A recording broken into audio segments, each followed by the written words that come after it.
It was on a cool Tuesday evening when Ashley first brought it up again. We were sitting side by side on our small, worn-out couch. I still remember the way the light from the lamp in the corner illuminated her face. She turned to me, eyes gleaming with excitement, and said, "Adam, I really think this is the perfect time for us to upgrade. We've been talking about this for so long, haven't we?" I nodded, thinking back to how often we had daydreamed about having a bigger place with an open-concept kitchen, a spacious living room, and maybe even a cozy nook by the window where we could curl up with a book. Truth be told, the topic was always on our minds. But something in Ashley's voice that evening felt more urgent than before, like she had finally decided that it was now or never. The next surprise came when she told me she had already found a real estate agent, a man named Daniel Reeve. She explained that he came with excellent reviews, multiple 5-star ratings, and testimonials claiming he was the best in the city for finding luxury properties. I remember how her eyes lit up as she scrolled through his agency's website on her tablet. She pointed out all the glowing comments from previous clients, praising his charisma, his knowledge of the local market, and his ability to negotiate great deals. My first impression of Daniel was that he was every bit as polished as Ashley had described. He had this dazzling smile, wore tailored suits that fit perfectly, and greeted both of us with such a warm, confident handshake that I felt we'd be in good hands. "Adam, Ashley, pleasure to meet you," he said in a voice smooth as silk. "I hear we're in search of something extra special. Let's see if we can make your dream a reality." During the initial visits, I saw no reason to be concerned. Daniel was extremely attentive, always showing us homes that matched our exact specifications, well, at least what he thought we would love. We'd stroll through each property, and he'd highlight every luxury feature in detail. Sometimes his descriptions felt almost poetic. "This view will steal your breath away," or "You'll never want to leave this gourmet kitchen once you see the custom marble countertops." He'd look at Ashley when he spoke, and she'd hang on every word. Occasionally, their little side chats shifted from talk of square footage to jokes or playful banter. I chalked that up to his charming personality. Real estate agents often build rapport to make clients comfortable. Weeks passed like this. Ashley would come home with new packets of listings tucked under her arm, excited to tell me about every property she and Daniel had scoped out. We were both busy juggling work and house hunting, so it made sense that she sometimes went on her own to see a property. After all, I trusted her completely. She was my wife, my partner, the person I believed would never betray me. But one evening she came home noticeably late. Usually, we had a routine. I'd cook or pick up dinner, and we'd eat together around 7 or 8. This time, it was closer to 11 when she finally walked in. I was sprawled out on the couch, half asleep with the TV playing low in the background. She tiptoed in, holding her high heels in one hand and a folder in the other. "Long night?" I asked, yawning and trying to sound casual. "Yeah," she said, setting down her shoes.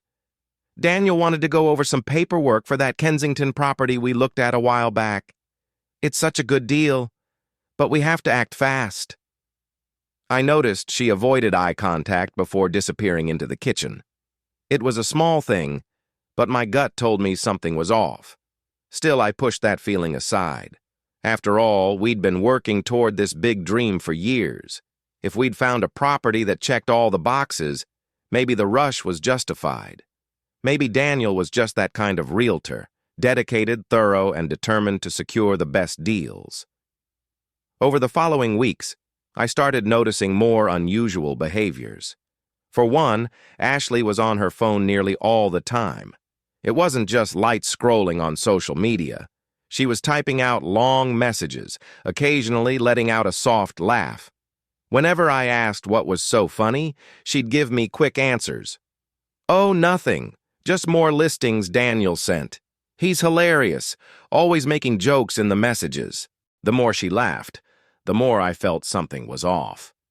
There was nothing particularly funny about listings. Sure, maybe Daniel had a sense of humor, but the way she laughed, like something was genuinely cracking her up, didn't fit the context. Yet each time I tried to question it, I'd get the same simple explanation. One evening, Ashley came home later than usual. I had stayed up, anxiously flipping through channels on the TV and wondering if I should call or text to see if she was okay. When she finally stepped through the door, I noticed an unfamiliar scent lingering in the air. It was definitely not her usual perfume. It smelled like men's cologne. "What's that smell?" I asked, trying to sound curious rather than accusatory. "A new fragrance?" She froze for a second, just a blink, but I caught it, then forced a small laugh. "Oh, probably from one of the properties.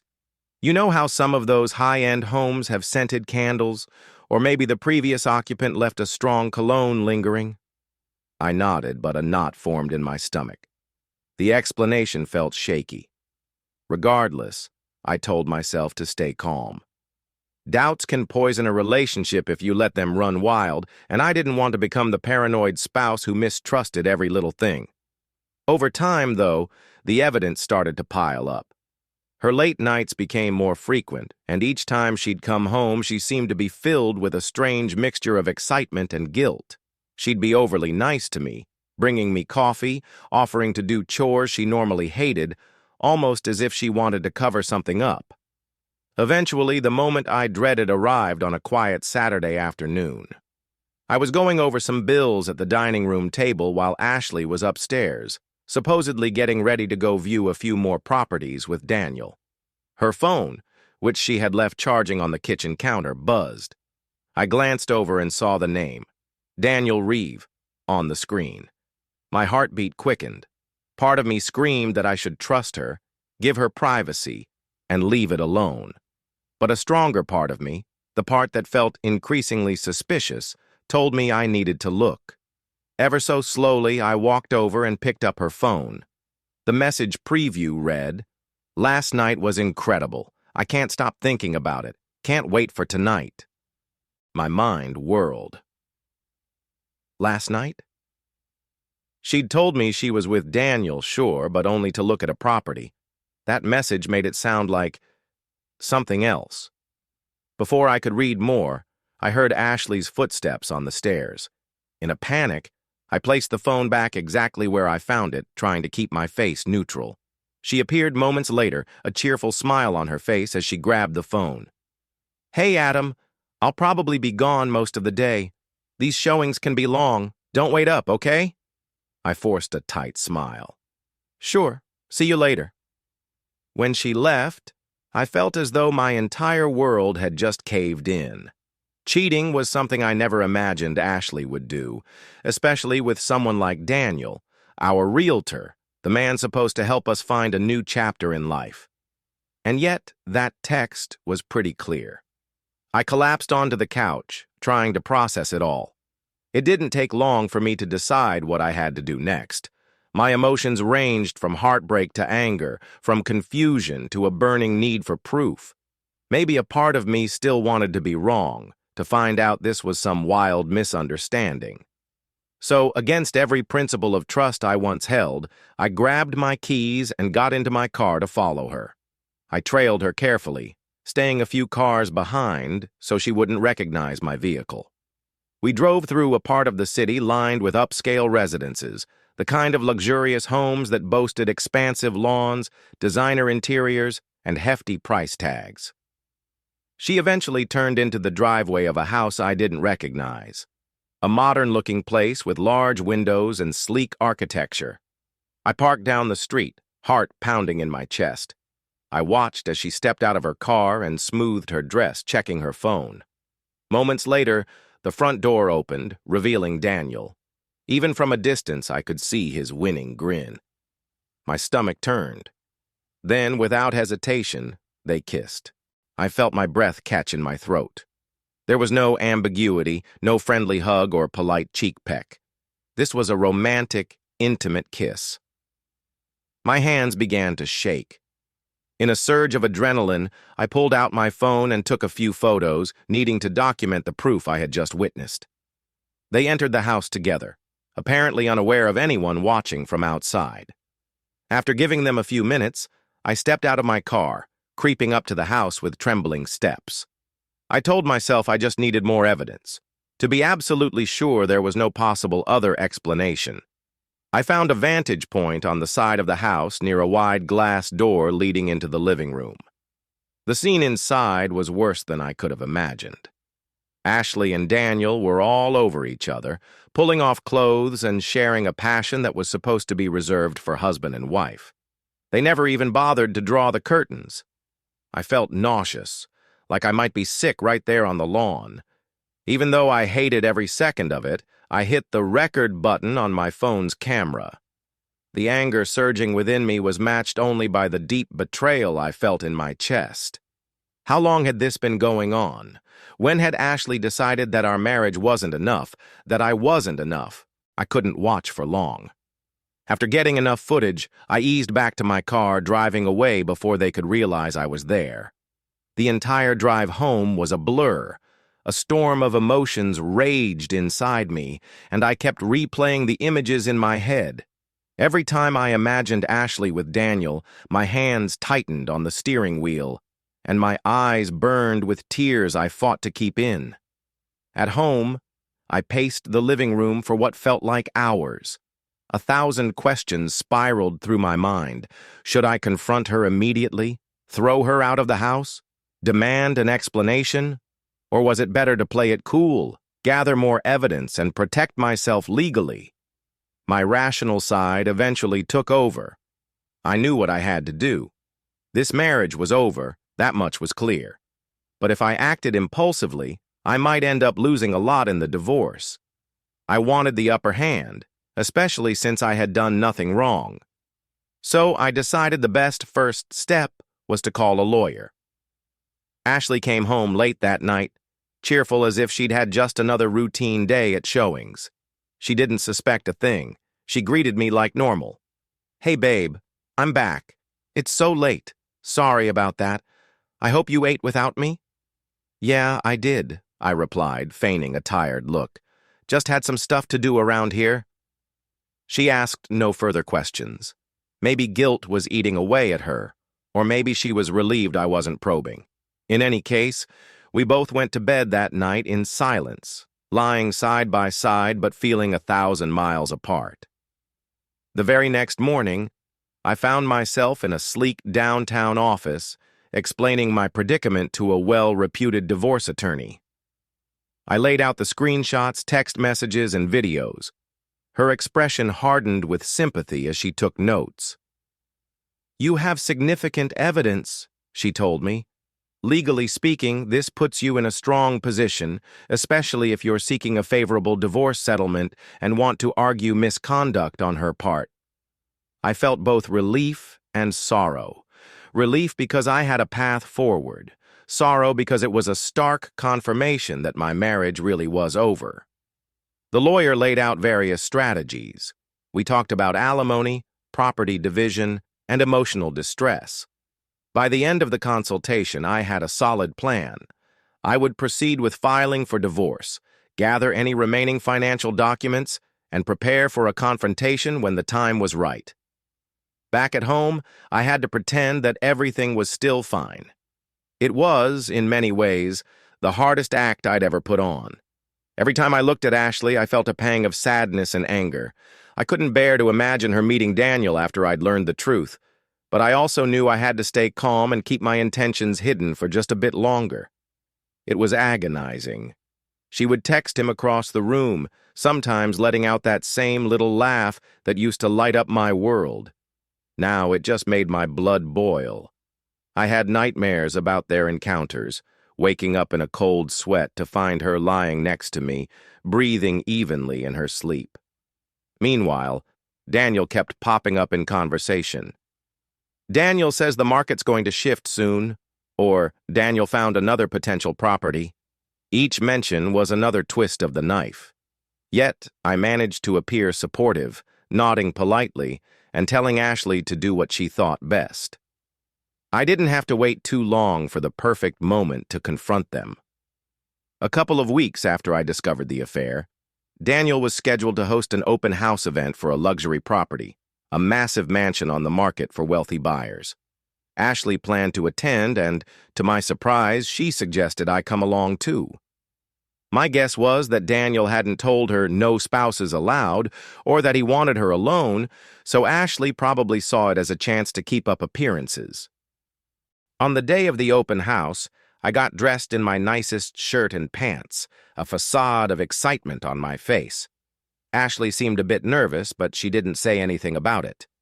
We arrived at the property, an opulent home with a circular driveway, tall marble columns, and a landscaped front yard. It was the kind of place that made you momentarily forget your troubles, just because it was so breathtaking. As soon as we stepped inside, we were greeted by the buzz of conversation. Wealthy couples, real estate enthusiasts, and a few local media reporters were there to cover the event. My heart thumped as I caught sight of Daniel at the far end of the grand foyer, looking suave and collected as ever. When he noticed us, his smile flickered, just for a second, but he composed himself quickly, strolling over with that confident stride. "Adam, Ashley," he said, voice brimming with hospitality. "Glad you could make it. This place is something else, isn't it?" "It sure is," I replied, forcing a grin. Then I added in a more serious tone, "I was hoping to talk to you about something important, something that can't really wait." Daniel's eyes darted around, likely concerned about how many people were within earshot. "Of course," he said, "we can step outside, or maybe—" "No," I cut him off, loud enough for several people to turn their heads. "I think this is a conversation everyone might want to hear." A hush fell over the area around us. The chatter died down, and curiosity spread across the crowd like wildfire. Some people even pulled out their phones to record, sensing a dramatic moment. Daniel's confident demeanor started to crack. "Adam," he said, trying to keep his voice calm, "if this is about the house, let's handle it discreetly." But I wasn't about to show discretion. I wanted the truth out in the open. "Ladies and gentlemen," I began, projecting my voice so it carried through the marble foyer, "I'd like to say a huge thanks to Mr. Daniel Reeve, our realtor. He's gone above and beyond in ways I never imagined." A ripple of murmurs went through the crowd. I could see the confusion on people's faces. Meanwhile, Daniel's cheeks flushed and he glanced between me and Ashley. My soon-to-be ex-wife stood frozen near the entrance, her eyes wide as she realized what was coming. "You see," I continued, "Daniel hasn't just been helping us find a home. He's also been entertaining my wife on his own time, behind my back." Several people gasped. A few stared at Daniel in disbelief. Ashley stepped forward, her face as white as a sheet. "Adam, please," she whispered. "Not here." I turned to face her, rage and heartbreak swirling inside me. "Why not here? You've been lying to me, sneaking around and hoping I'd never find out. But guess what? I did. And everyone else deserves to know just what kind of man Daniel really is and what kind of wife you turned out to be." Daniel tried to salvage the situation. "This is a misunderstanding." "Save it," I snarled, pulling out my phone. "I have texts, photos, and even a video of the two of you. I've seen enough to know exactly what's going on. I know how late you both stay out, how you use property visits as an excuse. No more lies." The crowd was in an uproar. People were whispering, pointing, and recording everything. Some had even started stepping back, as if they wanted to give us space for this very public meltdown. I couldn't help but notice how, even in the face of being exposed, Daniel tried to maintain some composure, but his forehead glistened with sweat. Ashley's voice trembled. "Adam, it was a mistake," she pleaded, tears welling up. "It just happened. We never meant to hurt you." I shook my head, my voice cold. "You never meant to hurt me, but you kept it going all this time. You could have confessed at any point. Instead, you lied over and over." "You don't understand," Daniel chimed in, as if he could possibly justify himself. "Ashley and I—" "Don't bother," I growled. "This entire time I've been working my butt off to afford the house we always wanted, and you, Both of you have been sneaking around. I'm done. I've already filed for divorce, I announced, giving Ashley a look of finality.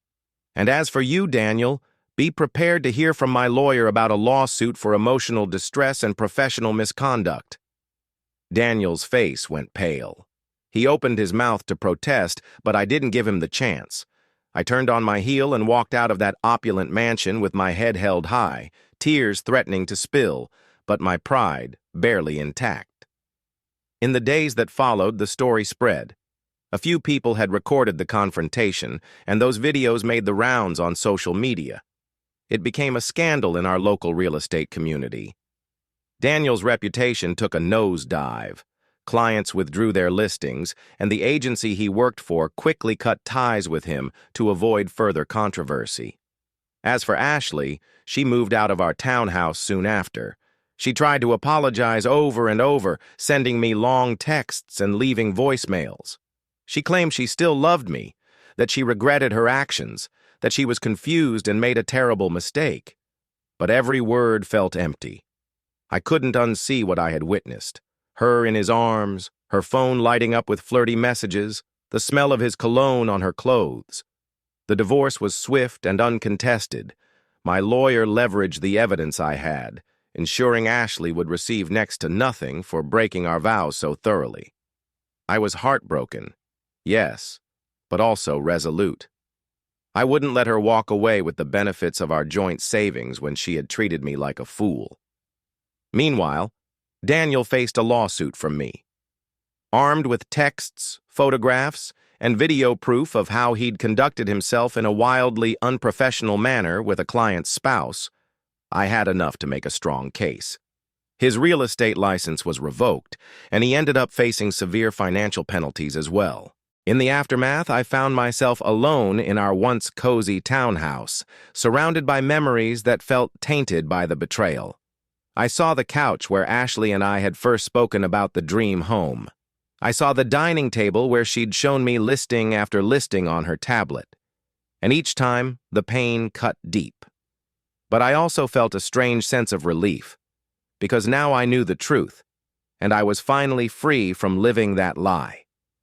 In the weeks and months that followed, I focused on healing. I started therapy, which helped me process my anger and heartbreak. I leaned on close friends, who offered me a spare couch to crash on when the house felt too lonely. I even found comfort in sharing my story anonymously on internet forums, where other people who'd gone through similar betrayals offered their support. Some nights were harder than others. I'd see couples holding hands on the street and feel a twinge of jealousy and sadness. I'd remember how Ashley and I used to stroll around, talking about our future children or dream vacations, or how we'd decorate that perfect home once we bought it. Losing that dream hurt almost as much as the betrayal itself.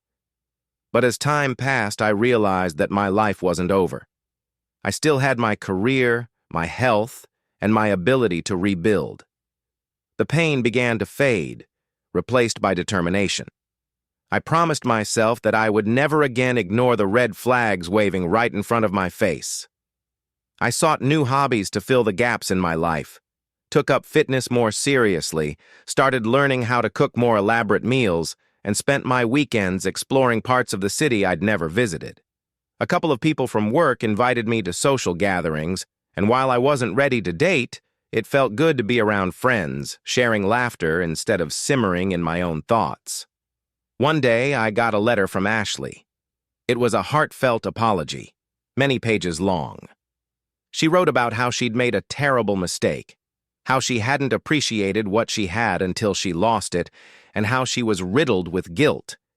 She said she'd tried to reach out before, but I had blocked her number and ignored her emails. While reading it, I felt a pang of sadness. It's never easy to see someone you loved in pain. But at the same time, the letter confirmed that I had made the right choice. Her words, while seemingly sincere, didn't wash away the memories of her betrayal. I couldn't erase the humiliation of that open house confrontation, the shock of reading those texts on her phone, or the agony of watching her in Daniel's arms. There are some lines that once crossed can never be uncrossed. I chose not to respond to the letter. I placed it in a box with a few other items from our marriage, photos, trinkets, and small mementos, then sealed the box and stored it away in a closet. Maybe one day I'll be able to look at those items without feeling the sting of betrayal. But that day hadn't come yet. Eventually, I moved out of the townhouse. The place held too many memories, both good and bad. After some soul-searching, I decided I still wanted a fresh start in a new home, though not in the same luxurious category Ashley and I once planned. I found a comfortable single-family home in a quieter neighborhood. It was nothing too extravagant, just enough space for a new beginning. I painted the walls in colors I liked.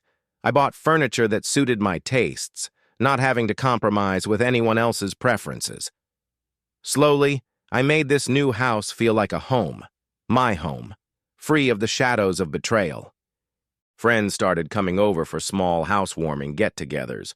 We'd watch movies, grill in the backyard, and laugh about how life can take such unexpected turns.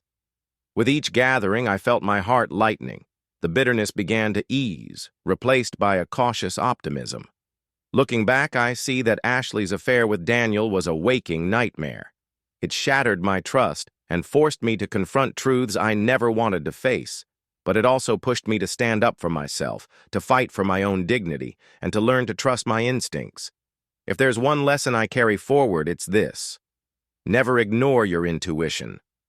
When something feels off in a relationship, whether it's the smell of unfamiliar cologne, an overabundance of late-night texts, or evasive eye contact, you owe it to yourself to dig deeper, to protect your well-being. I also learned the hard way that no dream home or ideal lifestyle is worth sacrificing genuine love, loyalty, and honesty. If the foundation of your relationship is broken, even the most luxurious property in the world can't fix it. Sometimes, the biggest house can still feel empty if trust isn't there. While I don't regret our initial dream of finding a perfect home, I do regret that it led us down this path. Perhaps Ashley got swept up in the fantasy of having not just a dream home, but a dream life. Something that included a charismatic realtor who gave her a rush. Maybe she felt our marriage had become dull or routine, and Daniel offered excitement. I'll never fully understand her reasons because she never gave me a clear answer. But I do know that people make choices, and sometimes those choices hurt the people they claim to love. Ultimately, Ashley sacrificed our marriage for a fleeting affair, and Daniel risked his entire career. Their actions had consequences that led to divorce, lawsuits, and professional ruin. For me, though, life continues. I might be more guarded now, but I'm far from broken. I wake up each morning in my new home, the sun streaming through windows that I chose, lighting up rooms painted with colors I picked. I sip my coffee and gaze out at a small but cozy backyard. Some days, I even catch myself smiling at the thought that I've come a long way from that moment when I found those incriminating texts. It's not that I'm happy the affair happened. Far from it. I would never wish that sort of betrayal on anyone. But I can't deny that, through that terrible experience, I learned about my own strength. I found out who my true friends are, and I realized I could stand on my own 2 feet even when my whole world seemed to collapse. To anyone reading this or hearing it, I'd say, keep an eye on the small signs. Love doesn't mean ignoring red flags. And if you ever find yourself in a situation where trust has been broken, remember you have the power to walk away, to protect yourself, and to start anew. People like Daniel will always exist, those who can charm their way into hearts and homes. But it's up to us to remain grounded and to know our own worth, and that's it. That's my story. A story that began with excitement about a dream home, only to end in heartbreak and a new beginning I never expected. Life can twist in unbelievable ways, but no matter how dark it gets, there's always a chance to find yourself again. Thank you for taking the time to hear what happened. In sharing this, I hope others might recognize the signs and find the courage to do what's right for themselves, even if it's painful in the short term. Truth, no matter how harsh, is always better than living a comforting lie. So here I am, standing tall in a new house that feels truly mine. The memory of that fateful open house confrontation is behind me now, along with the heartbreak and betrayal. A future full of new possibilities awaits. And while I might still carry a few scars, I've also found a new sense of freedom. My story doesn't end with betrayal. It continues with strength and hope for brighter days ahead.